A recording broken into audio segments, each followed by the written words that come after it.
Bismillahirrahmanirrahim. Alhamdulillahi rabbil alamin. Wassalatu wassalamu ala al-mab'uthi rahmatan lil alamin. Nabiyyina wa habibina wa qudwatina Muhammad ibn Abdullah wa ala alihi wa sahbihi wa man sara ala nahjihi wa ihtada bihadihi wastanna bisunnati ila yaumiddin, amma ba'du. Muslimin dan muslimat, para jemaah, para pelajar, para penonton sekalian, Assalamualaikum warahmatullahi wabarakatuh. Alhamdulillah, syukur kita kepada Allah Azza wa Jalla kerana pada malam ini 5 Syawal 1443 bersamaan dengan 6 hari bulan 5 2022, kita dapat sambung balik pengajian kita yang dalam kitab nama dia Hikayatun Fiqhiyatun Mukhtarah. Kisah-kisah fiqh yang terpilih. Kita sambung perbincangan kita hikayah yang ke-126.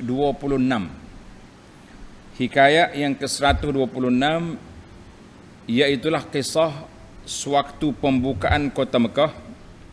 Nabi SAW telah mengisytiharkan Mekah sebagai tanah haram. Nabi kita isytihar Mekah sebagai tanah haram, dan juga beberapa larangan ataupun pantang larang daripada melakukannya di ketika berada dalam tanah haram Mekah. Ini di antara kisah perbincangan kita. Jadi para jemaah sekalian, kita pergi kepada teks ataupun nas kisah. Kisah ini menarik.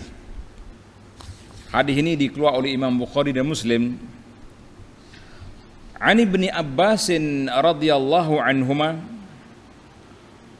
qala, daripada Abdullah bin Abbas radhiyallahu anhuma, dia berkata, qala an-nabiy sallallahu alaihi wasallam yaum iftataha Makkah. Nabi kita bersabda setelah pembukaan kota Mekah. Para pelajar ingat, pembukaan kota Mekah ni berlaku pada bulan Ramadan tahun yang ke-8. Bulan Ramadan tahun yang ke-8. Tidak ada dalam istilah hidup Nabi bulan puasa, bulan tidur, la. Bahkan peperangan yang besar berlaku Ramadan. Bermula dengan peperangan yang pertama, peperangan Badar, 17 Ramadan tahun yang kedua. Kemudian mari Fathu Makkah, Ramadan tahun yang ke-8. Apabila selesai pembukaan kota Mekah, baginda sallallahu alaihi wasallam bersabda, la hijrata walakin jihadun wa niyyatun. Ai la hijrata ba'dal fathi. Setelah pembukaan kota Mekah ini, tidak ada lagi hijrah ke Madinah. Nak pergi Madinah pergi, tapi pahala berhijrah ke Madinah sebagaimana yang berlaku sebelumnya tidak ada lagi. Besar pahala. Itu kelebihan orang yang berhijrah sebelum pembukaan kota Mekah. La hijrah walakin jihadun wa niyyatun. Yang masih ada lagi iaitulah jihad dan niat untuk menegakkan agama Islam. Niat untuk memperjuangkan Islam itu masih wujud, masih berterusan. Wa izastum firtum famfiru. Apabila kamu dikerahkan tenaga untuk pergi berperang, kamu berangkat. Jangan cari alasan lain-lain lagi. Maknanya kita ni ada waktu kerahan, ada waktu pilihan. Nah, itu dia maksud dia. Maknanya kalau kerajaan pilih siapa-siapa yang boleh pergi berperang mari, boleh daftar nama. Tapi kalau kerajaan kata sekarang semua kena keluar, tidak ada pilihan. Semua orang yang layak untuk berperang kena pergi. Kecuali orang uzur, orang OKU, orang yang wanita-wanita itu lain. Kanak-kanak tidak. Kata Nabi SAW, fa inna hadza baladun haramallahu yauma khalaqas samawati wal ard. Negeri Mekah ini telah diisytiharkan, digezek menjadi tanah haram pada hari Allah Subhanahu Wa Taala mencipta langit dengan bumi. Mana hari Tuhan jadi langit bumi, bumi Mekah ni sudah dikira tanah haram. Wa huwa haramun bi hurmatillahi ila yaumil qiyamah. Maka status tanah haram itu berterusan dengan penghormatan yang Allah Taala beri sampai kepada hari kiamat. Wa innahu lam yahillal qitalu fihi li ahadin qabli. Tidak dibenarkan berperang dalam Mekah ni kepada mana-mana orang, mana-mana nabi sebelum daripada aku. Wala yahillali illa sa'atan min nahar. Dan aku juga diberi keizinan hanya beberapa saat pada siang hari pembukaan kota Mekah itu. Mana bukan bebas, tidak. Fahuwa haramun bihurmatillahi ila yaumil qiyamah. Maka dia berstatus tanah haram dengan kehormatan yang Allah berikan sehingga hari kiamat. La yu'dadu syaukuhu. Jangan dipotong pokok-pokok duri dia, jangan potong. Wala yunaffaru saiduhu. Jangan dihalau hayawan-hayawan perburuan. Wala yaltaqitu luqatatuhu. Dan jangan ambil barang-barang orang tercicir di Mekah illa man arrafaha, kecuali orang yang nak mengisytiharkan benda tu. Macam kita sekarang dia ada pusat barang-barang cicir. Jadi kalau kita nak ambil boleh, tapi pergi serah di situ. Di pusat tu serah di situ. Wala yukhtala khalaha. Jangan dipotong rumput-rumputnya, jangan dipotong. Qala al-Abbas ni pak saudara Nabi sallallahu alaihi wasallam. Ya Rasulullah illal izkhira. Rasulullah, saya minta izin nak ambil izkhir. Izkhir ni jenis rumput yang banyak kegunaan dia. Fa innahu liqailihim. Orang tukang tepa besi nak ambil unggul api tu dia buat daripada izkhir. Wali buyutihim, dan juga untuk kegunaan di rumah kita, nak buat bantal ke, banyak mana kegunaan kita ni melalui rumput izkhir. Bila Abbas minta, qala sallallahu alaihi wasallam illal izkhira, kecuali rumput izkhir dibenarkan untuk dipotong. Jadi kita kata alhamdulillah, terima kasih Syekh Abbas kerana tolong minta pengecualian kecuali izkhir untuk kegunaan orang Mekah. Hadzal hadis muttafaqun alaih, dikeluarkan oleh Imam Bukhari dan Muslim. Dilalatul hadis ni menunjukkan kepada apa? Menunjuk kepada hurmatu Makkah, pengharaman bumi Mekah. Alhamdulillah para jemaah sekalian, saya telah pun tulis sebuah buku. Tajuk dia, cari buku ni. Nama dia Makkah Al-Mukarramah, Kelebihan dan Sejarah. Makkah Al-Mukarramah, Kelebihan dan Sejarah. Dalam buku ni kita detail tentang sejarah pembinaan, pembangunan kota Mekah, dan juga nama-nama Mekah yang tersebut dalam Quran, dan juga hukum tanah haram Mekah secara ringkas. Boleh dapatkan buku ni, nama dia Makkah Al-Mukarramah, Kelebihan dan Sejarah. Dan jangan lupa kembar dia satu lagi, Madinah Munawwarah, Kelebihan dan Sejarah. Jadi dua buku ni kena adalah bagi orang nak pergi haji ke, nak pergi umrah ke, nak pergi ke tanah suci, elok dia baca. Tapi yang berkait dengan kita malam ni, iaitulah buku Makkah Al-Mukarramah, Kelebihan dan Sejarah. Baik, dalam buku ni, dalam hikayat kita ni, setelah kita dengar teks cerita, dia akan bawa kepada kita 10 perkara, 10 poin. Poin yang pertama yang perlu kita nak bincangkan, iaitulah tentang apa? Rawi al-qissah. Sahabat yang meriwayatkan kisah ini. Nama apa sahabat ni? Abdullah bin Abbas. Sahabat ni nama dia Abdullah bin Abbas radhiyallahu anhuma wa ardahuma. Jadi sepupu Nabi. Nama dia Ibnu Abbas ni, nama dia Abdullah bin Abbas bin Abdul Muttalib ibnu ammin Nabi. Ibnu Ammi ni kalau bahasa kita sepupu Nabi sallallahu alaihi wasallam, sepupu Nabi. Dilahirkan di Syi'ib Bani Hashim sebelum hijrah 3 tahun. Kana wasiman, orang yang sangat handsome, wasim, comel, semak orangnya. Jamilan, comel, lawa dia. Madidul qamah, diri tegak, tidak kata bokok, keneh itulah. Mahiban, orang yang digeruni, orang tengok dia tu nampak hebat. Kamilul aqli, mempunyai akal yang cerdik. Zakiyun nafsi, jiwa yang baik.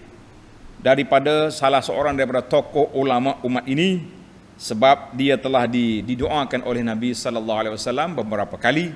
Nabi kata, Allahumma 'allimhu at-ta'wil, Allahumma faqihhu fid din wa 'allimhu at-ta'wil. Ya Allah, ajarkan dia, berilah dia kepahaman dalam agama dan ajarkanlah dia ilmu tafsir. Maka terkenal Ibnu Abbas dengan nama Habrul Ummah wa Turjumanul Quran, pakar dalam bidang tafsir Quran. Itu Ibnu Abbas. Dia berpindah bersama bapa dia Abbas ke Madinah Al-Munawwarah tahun pembukaan kota Mekah, dan dia telah masuk Islam sebelum itu. Kata di Umar kata apa kepada Ibnu Abbas? Ini dipanggil tazkiyah. Umar puji Ibnu Abbas. Dia kata, zaka fatal kuhul, lahu lisanun saul wa qalbun aqul. Ini puji yang pendek lah. Ibnu Abbas ni orang yang muda tapi tua ilmu. Kita ni tua umur, ilmunya muda. Itu masalah. Umurnya muda tapi ilmunya tua.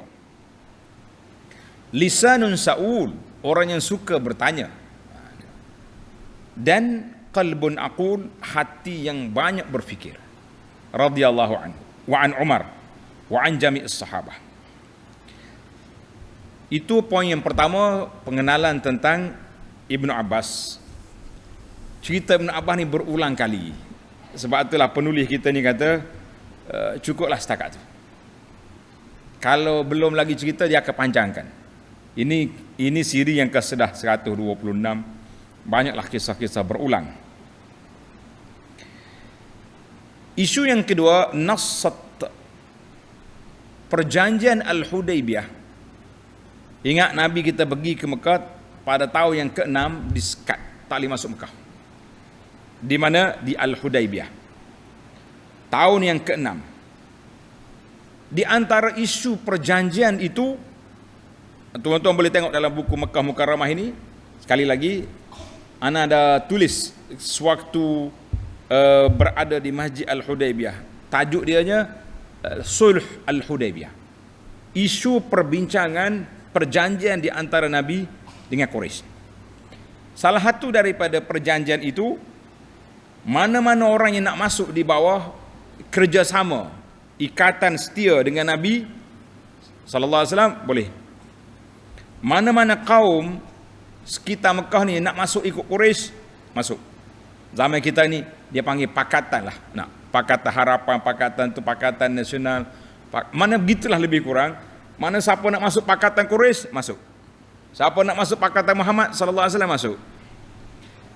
Maka kabilah Khuza'ah masuk bersama dengan Nabi sallallahu alaihi wasallam.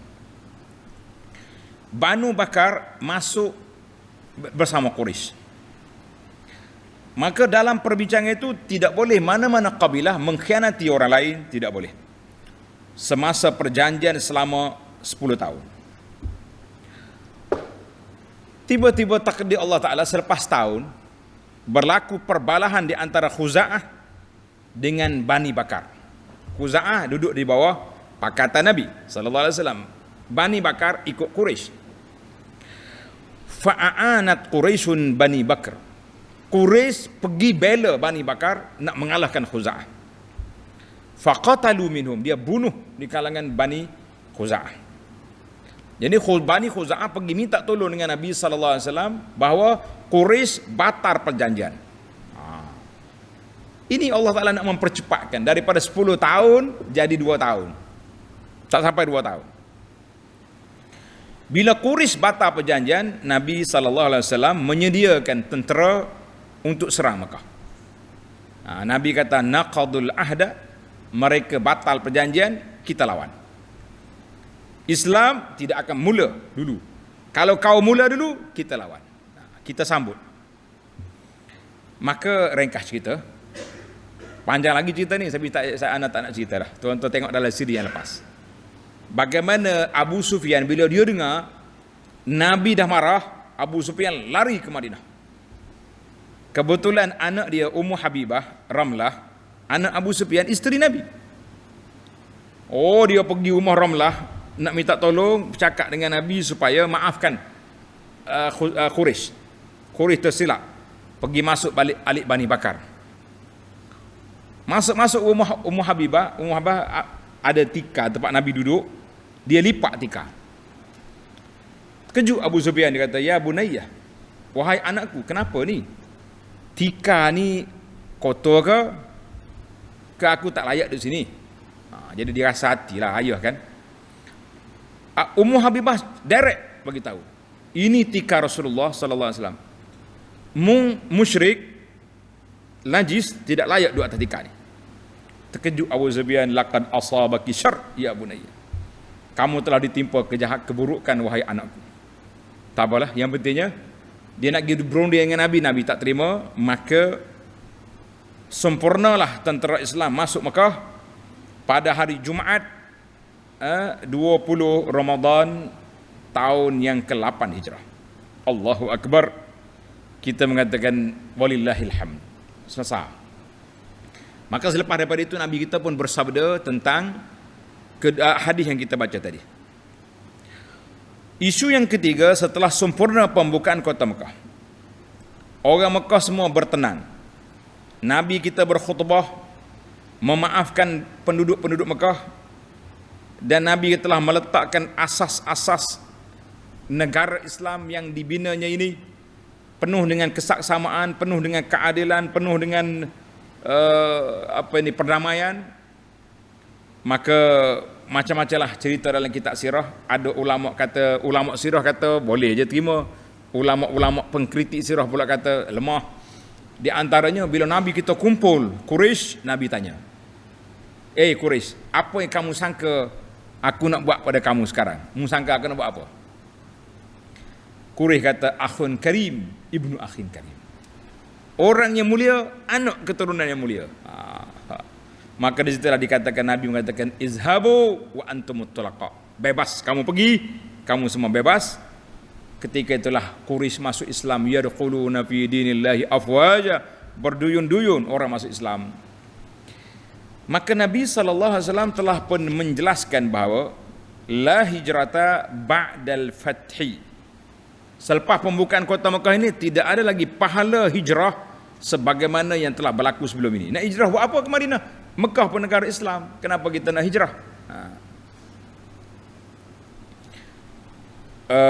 Maka di situ menjadi kewajipan kepada orang Islam, siapa-siapa yang masih lagi duduk di bawah negara yang kafir, dia boleh mari ke Mekah, boleh pergi ke Madinah, jangan bersembunyi lagi. Kita sudah ada negara besar sekarang.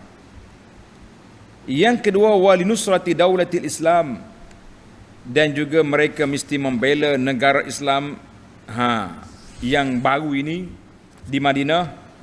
Apabila Mekah telah pun menjadi negara Islam, maka dia panggil nufuz Mekah, Madinah, dua markas besar telah menjadi negara Islam.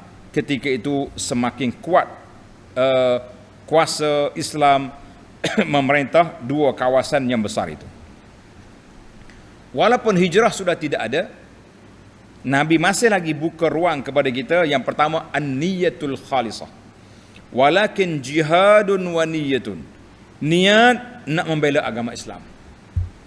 Zaman kita sekarang ni kita ditekan oleh orang, tapi kita mesti letak niat.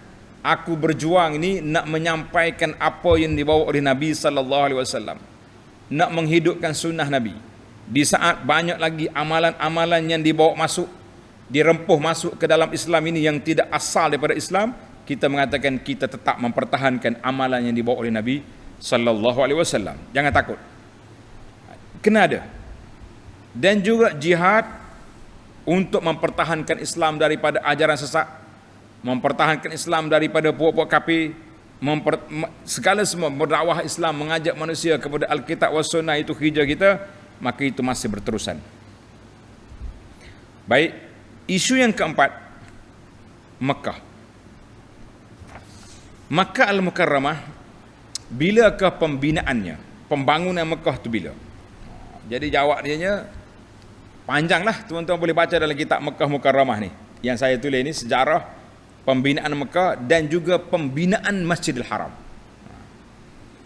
Mana tidak ada satu dalil yang jelas tentang pembinaan Kaabah itu, tapi disebut. Ada ahli sejarah mengatakan Kaabah mula dibina oleh malaikat, kemudian oleh Nabi Adam, kemudian dibina oleh Sis. Sis ni anak Tok Adam yang ketiga. Tapi payahlah, sebab tidak ada dalil yang jelas yang menunjukkan binaan-binaan itu dibuat oleh mereka. Yang jelasnya itu cerita-cerita itu dibawa daripada Ahlul Kitab, dipanggil cerita Israiliyat. Adapun cerita yang muktabar, yang muktamad betul-betul di mana, iaitulah firmanullah Ta'ala dalam surah Ali Imran ayat 96. Inna awwala baitin wudi'a lin-nasi lallazi bi Bakkah. Sesungguhnya rumah pertama dibina untuk beribadat kepada Allah Azza wa Jalla bagi manusia ini mana? Iaitulah rumah yang berada di Mekah. Jadi asal dulu orang duduk dalam gua, dalam bukit-bukit, kan? Tapi bila kita bina sebuah Kaabah, ini rumah khas untuk beribadat kepada Allah Azza wa Jalla. Hadis Abu Zar radhiyallahu, dia tanya Nabi sallallahu alaihi wasallam, "Ya Rasulullah, ayyu masjidin wudi'a awal?" Masjid manakah mula-mula dibina atas dunia ni? Kata Nabi sallallahu al-Masjidul Haram, Masjid Haram. Qultu summa ayyun? Masjid mana lagi? Qala al-Masjidul Aqsa, Palestin. Berapa jarak di antara dua ni? 40 tahun, kata Nabi sallallahu alaihi wasallam. Summa ayyun? Dia tanya, masjid mana lagi? Summa haitsu adrakat as-salah fasalli fakulluha masjid. Nabi kata, mana-mana tempat kamu sempat nak solat, muhmayalah situ. Itulah masjid tempat solat. Mana bebas. Kita ni bukan macam orang pengikut kitab dulu, ahlul kitab dulu lain. Masjid dia nak solat, dia kena solat di tempat ibadat dia, rumah ibadat dia. Dia panggil biara, dia panggil kanisah, tempat solat. Tapi umat Islam ni tak ada masalah apa. Kita bawa je tikar, bawa sejadah letak atas kereta. Di mana kamu jam masuk waktu solat, ya Allah salli. Anak duduk negeri Arab suka, tuan-tuan. Atas kereta kita ni mesti ada kapek besar. Saya ingat lagi kereta saya ada kapek besar. Bila kita berjalan masuk waktu solat, kereta akan berhenti tengah padang pasir, berhenti. Kita akan berhenti, kita akan solat berjamaah di situ. Dia sediakan air atas kereta. Ada orang azan, seronok. Buat kita sini jangan payah berhenti araan pun solat seorang-seorang, bukan nak solat berjamaah dan perangai macam tu, nak kata apa tak? Maka jadi hadis ini muttafaqun alaih. Maka yang jelasnya pembinaan yang disebut dalam Quran iaitulah pembinaan yang dibina oleh Nabi Ibrahim dan Ismail alaihi wassalatu wassalam. Jadi sempadan tanah haram Mekah tu jauh mana? Jawab ni tak sekata. Di antara, coba tengok dalam buku Mekah ni ada gambar dia. Di antara Masjid Haram Mekah dengan Tan'im 7 km. Masjid Haram ke Hudaibiyah 22 km. Masjid Haram ke Adak Laban nak pergi ke Ja'ranah 16 km. Jadi dia tidak bulat itu dak, 4 persegi pun dak. Itu dia panggil itu ni tanah haram yang Allah Taala gezet dia ni. Yauma khalaqas samawati wal ard, pada hari diciptakan langit dengan bumi, sudah jelas tanah Mekah itu sudah diisytiharkan sebagai tanah haram. Cuma Nabi kita diizinkan sekejap untuk mengambil Mekah. Maka waktu hari pembukaan kota Mekah itu, Nabi masuk ikut sebelah sebelah Babus Salam ni, yang orang panggil Masjid Kucing. Kalau orang tua-tua pergi Mekah dulu dia panggil Masjid Kucing. Sekarang ni Masjid Kucing dah tak ada lagi. Legenda Masjid Kucing ya.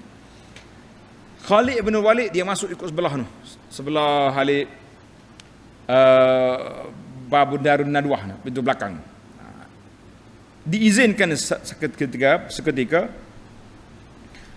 Selepas daripada itu, mana-mana orang yang nak khianat kepada orang Mekah, mereka akan dibinasakan oleh Allah, sama ada binasa segera, otomatik, ataupun diberi tempoh. Contoh, Abrahah pada masa pemerintahan Abdul Muttalib mati selalu. Tayran ababil, burung ababil bom mereka.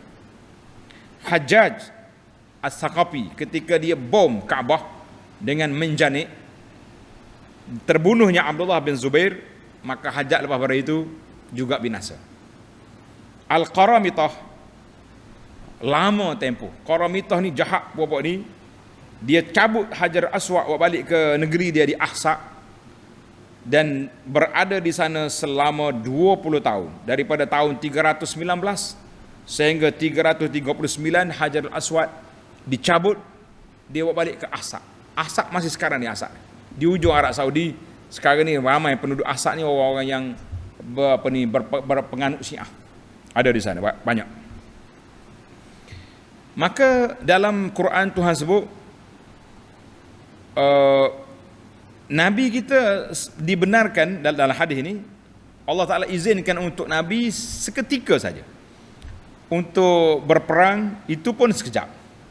Sebab orang Mekah tak berani nak lawan Nabi sallallahu alaihi wasallam.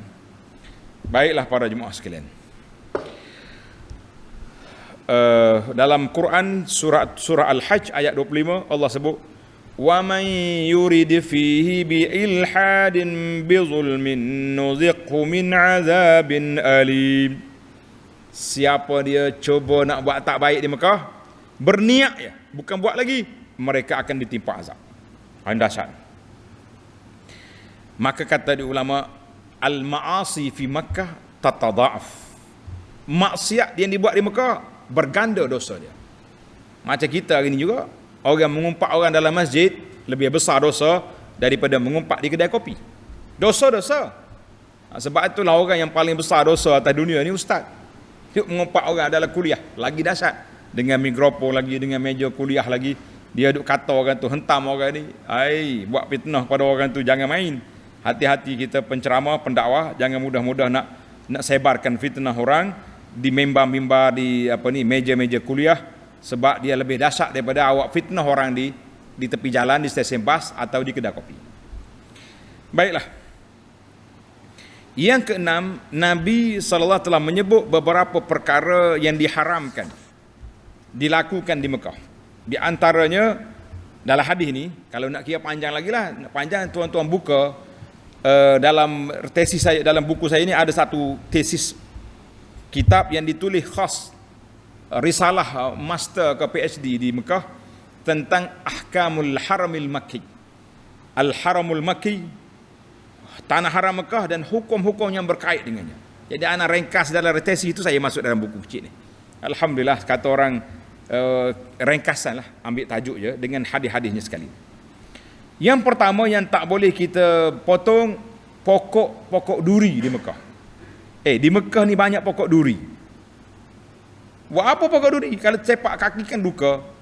Rupanya tuan-tuan tengok dalam video, unta Allah Ta'ala buat mulut dia rabit sini, rabit. Orang kata rabit ni maknanya koyok sini, mulut unta. Dia boleh makan ni.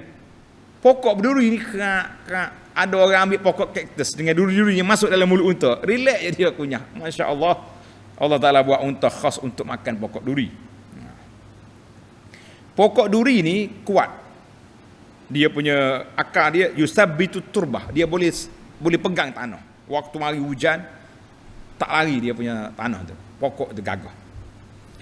Dan orang boleh berteduh di bawah dia. Duri di dahan dia, daun dia boleh berteduh.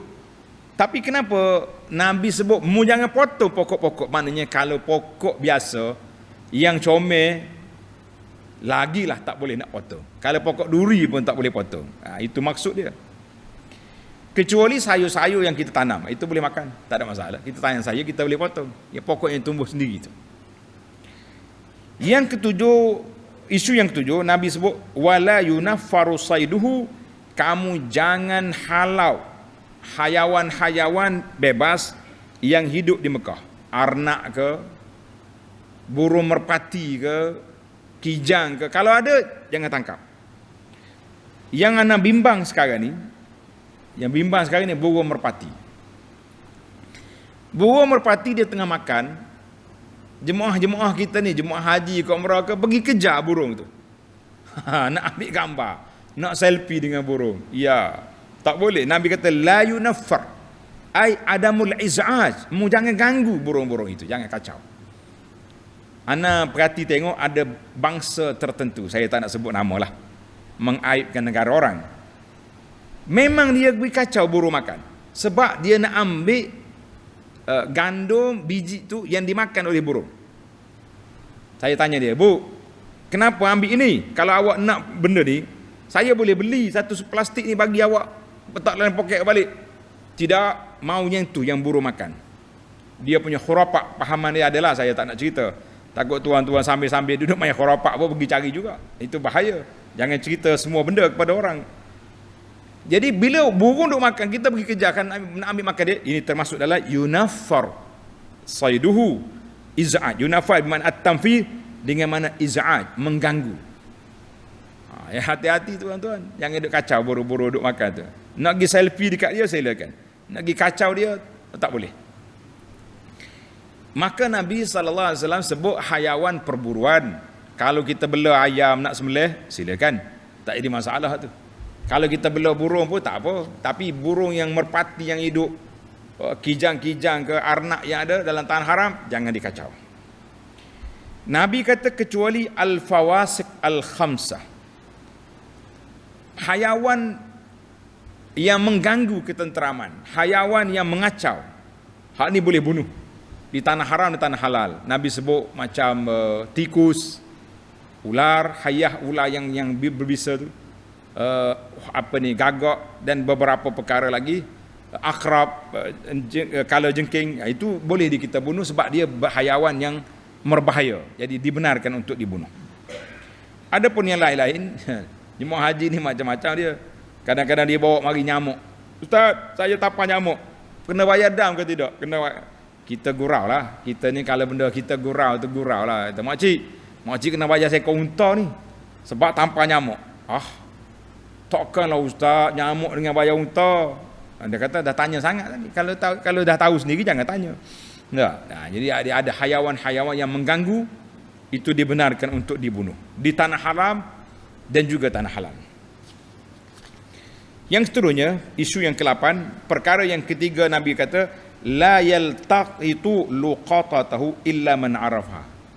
Barang-barang yang tercicir di Mekah jangan kamu ambil kecuali orang yang nak mengwar-warkan benda tu. Sebab di Mekah ni ada orang pakar, kerja dia ambil benda orang tercicir, dia letak satu tempat untuk dimaklumkan. Sekarang ini senang. Di dekat Masjid Haram Mekah tu dia ada panggil qismul mafqudat, bahagian barang hilang. Mana kalau kita jalan tercicir jatuh, beg kita ke apa benda ke jatuh, kalau orang yang ambil tu jujur, dia akan pergi pada polis akan pergi ke tempat mafqudat, barang hilang, lost. Jadi kita pergi tu, kita tengok mana barang kamu ni, tengok dalam beg ada apa, polis akan tanyalah, akan siasat. Kita kata ada fulus, ada duit apa, duit ria apa ada, Malaysia apa ada, dia buka tengok, betul, ambil.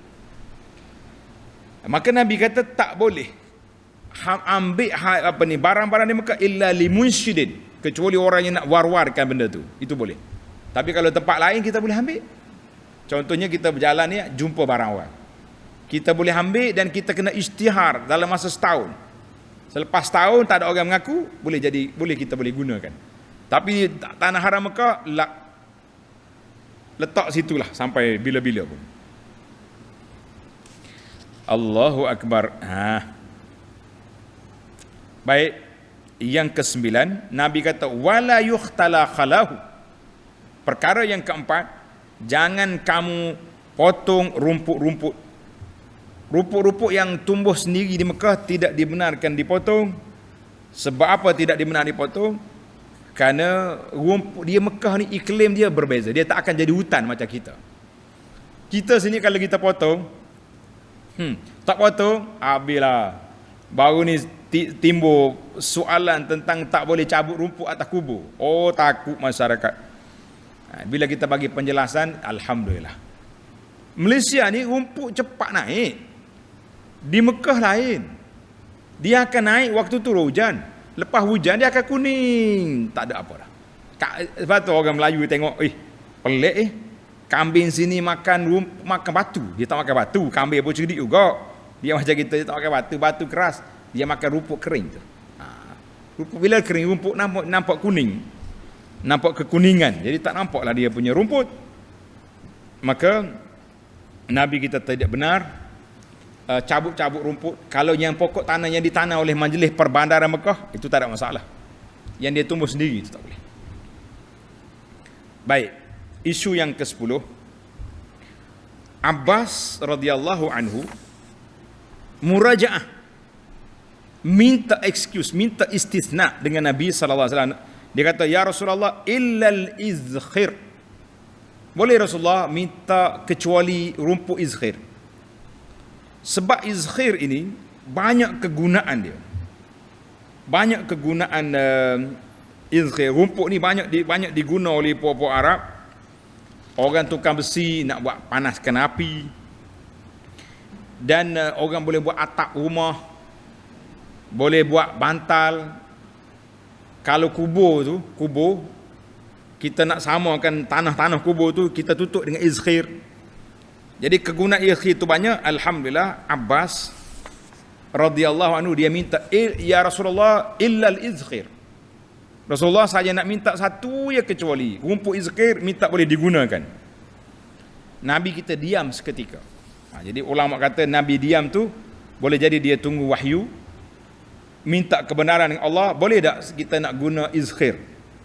Jadi alhamdulillah, izkhir dibenarkan untuk dipotong walaupun dia tumbuh sendiri di Mekah Al-Mukarramah, sebab banyak masalah, banyak kegunaan rumput izkhir. Jadi kita kata alhamdulillah. Sebab itulah orang duk tanya, kenapa Abbas berani mencelah illal izkhir ya Rasulullah, kecuali izkhir. Jadi ada kata oleh kerana dia ni pak saudara Nabi, dia lebih tua daripada Nabi. Abbas ni cerdik. Orang tanya dia, su'ilal Abbasu marrah, Abbas, anta akbar amin Nabi sallallahu alaihi wasallam. Abbas, mu besar ke Nabi besar? Tengok, kalau kita jawab mestilah kata saya lebih tua lah. Abbas guna psikologi pendekatan yang berhebat. Dia kata faqala huwa illa anni wulidtu qablahu. Abbas kata dia lebih besar daripada aku, tapi aku lahir sebelum pada dia. Maknanya apa? Abbas tak nak jawab total. Aku lebih besar. Orang boleh faham banyak benda. Lebih besar pangkat, besar kedudukan, besar umur. Tapi Abbas guna satu pendekatan yang tak boleh takwil. Dia kata, huwa, Muhammad lebih besar daripada aku, tapi aku lahir dulu daripada dia. Jadi Abbas memberi jawapan yang cukup mantap. Tak ada siapa boleh takwil bahawa Abbas lebih tua dari Nabi sallallahu alaihi wasallam. Tapi dari sudut kedudukan, dia juga bapa saudara. Dari sudut pangkat, dia kecil kerana Nabi Rasul sallallahu alaihi wasallam. Maka oleh kerana dia ni pak saudara, dia umur pun lebih tua dari Nabi, dia berani murajaah illal izkhir, kecuali rumput izkhir ya Rasulullah. Maka Nabi sallallahu alaihi wasallam kata illal izkhir, dibenarkan untuk potong rumput izkhir kerana itu untuk kegunaan-kegunaan orang Mekah. Kita kata alhamdulillah. Jadi ringkasan kepada cerita ini para jemaah sekalian, iaitulah tentang hukum tanah haram Mekah. Kenapa Mekah tanah haram? Ana dah cerita dalam siri yang lepas. Sebab kita nak masuk Mekah mesti pakai ihram. Itu dia panggil tanah haram. Duduk dalam Mekah beberapa SOP mesti dijaga. Tak boleh cabut pokok, tak boleh halau hayawan perburuan, tak boleh cabut rumput. Itu dia panggil, itu semua tu SOP yang perlu dijaga. Maka nama dia tanah haram. dan pahala dia berganda. Solat di tanah haram Mekah digandai pahala 100,000. 100,000. Banyak sekali kelebihan. Dalam tanah haram Mekah. Dalam buku ni saya tulis keluasan tanah haram Mekah 550 km persegi. Semua sekali. Ya, majoriti ulama kata semua sekali dalam tanah haram Mekah, solat di sana gandaan dia 100,000. Ada juga sebahagian kata dok di Masjid Haram saja. Kita nak yang luas. Sebab itulah Ibnu Abbas sendiri di akhir hayat dia tak duduk Mekah. Dia duduk di Taif. Kubur dia ada di Taif. Orang pergi ziarah Taif sekarang ni, kita akan pergi ke Masjid Ibnu Abbas. Besar di Masjid Negara Taif, nama dia Masjid Ibnu Abbas, dan di situlah kubur dia. Ibnu Abbas kata oleh kerana Mekah ni besar pahala, aku tak berani duduk. Kerana di sana juga besarnya dosa. Habis dia duduk di Taif. Bila dia rindu ke Mekah, pakai ihram, labbaik Allahumma labbaik, pergi Mekah. Lepas tawaf, lepas sa'i, cukur, balik ke Taif. Itulah kelebihan dia. Kita hari ni pun eloklah kalau kita pergi Mekah, kita ambillah pendekatan Ibnu Abbas, beramal dengan sebaik mungkin. Kalau rasa nak buat maksiat, keluar daripada Mekah. Dan sepatutnya jangan buat maksiat lah. Buat maksiat buat apa? Sekarang ni orang duk tayang ada maksiat sana sini. Kita kata dunia ni tempat Allah Ta'ala nak uji. Orang duduk di tanah haram lagi besar dia punya ujian-ujian di sana kerana besarnya pahala. Wallahu alam. InsyaAllah kita sambung lagi dalam hikayat yang ke-127 dalam siri yang akan datang. Subhanakallahumma wa bihamdika asyhadu an la ilaha illa anta astaghfiruka wa atubu ilaik. Wa sallallahu ala nabiyyina Muhammadin wa ala alihi wa sahbihi ajma'in walhamdulillahi rabbil alamin. Wassalamualaikum warahmatullahi wabarakatuh.